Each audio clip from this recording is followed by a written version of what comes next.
All right, now we take you back now to the latest on the coronavirus outbreak. The CDC confirms the first possible U.S. case with unknown origins. It may not be linked to global travel or close contact with another known infected person. The news came shortly after President Trump insisted that the risk to Americans is, quote, low, and that his administration is prepared for all scenarios.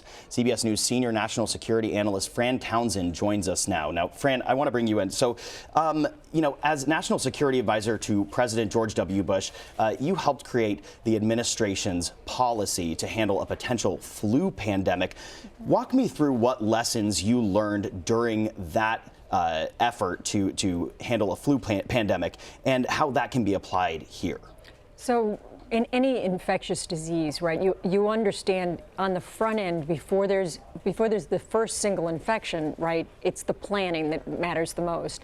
The second thing you understand is these are all local events. What the federal government really is responsible for doing is preparing on the front end to make sure that local officials have everything they need, because when you get sick at home.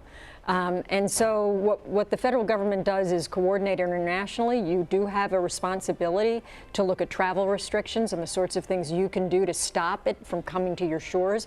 But once it comes to your shores, short of travel restrictions, you have to support state and locals. It's one of the reasons it made sense to me why the president appointed Mike Pence. Mike Pence, the vice president, having been a governor of Indiana, understands the responsibilities the governors and the pressures the governors are going to face. It's also the reason why in the $2.5 billion budget request, by and large, that's for masks, ventilators, things that will support public health officials at the local level. So we've seen some health officials come out and say that there needs to be a plan in place. So in this initial kind of game plan that the Trump administration has rolled out, what do you make of that? Is that enough? Does more need to be done? So the question really in my mind is, you're hearing the president say the risk is low.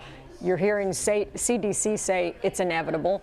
Those mixed messages are the sorts of things that really frighten the American people. I don't think they intended them to be mixed. I think the president was trying to be reassuring to the American people. I think CDC was trying to prepare the American people. I don't think they intended them to be mixed. I think that's how it came across. I do think we're going to see increased reporting. We heard just this morning the doctor at UC Davis saying there are probably more cases out there that haven't yet reported. I think that's what CDC was trying to tell us.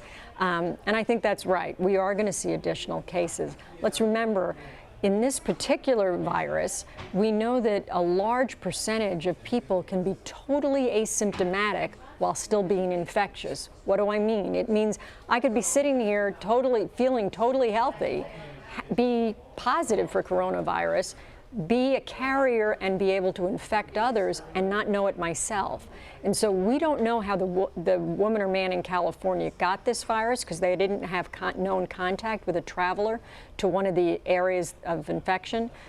It could be they had contact with somebody that was totally asymptomatic. Yeah, which is just kind of a scary right. prospect. Right. So, the president referenced a report, I believe it was out of Johns Hopkins, that said that the U.S. is prepared out of all countries is the most right. prepared to handle an outbreak like this. But can you kind of walk me back and draw a comparison to past administrations? How does this stack up? Well, look, we have, in comparing us to other health systems around the world, it shouldn't be surprising, right, that we have the strongest public health capability because of our investments, because of our medical schools, right, because of our research and development, because of places like CDC and the National Institutes of Health.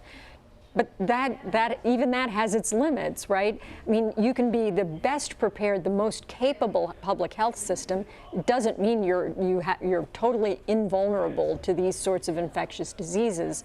It means we are likely to have a lower mortality rate because we can respond better, stronger, faster than than countries in Africa, for example. But we shouldn't take that to mean that we're going to have a zero mortality rate. We will be better. We will do better. It just doesn't mean we'll be perfect. Yeah, it's certainly important to be prepared. Right. Fran Townsend, thank you very much. Thank you.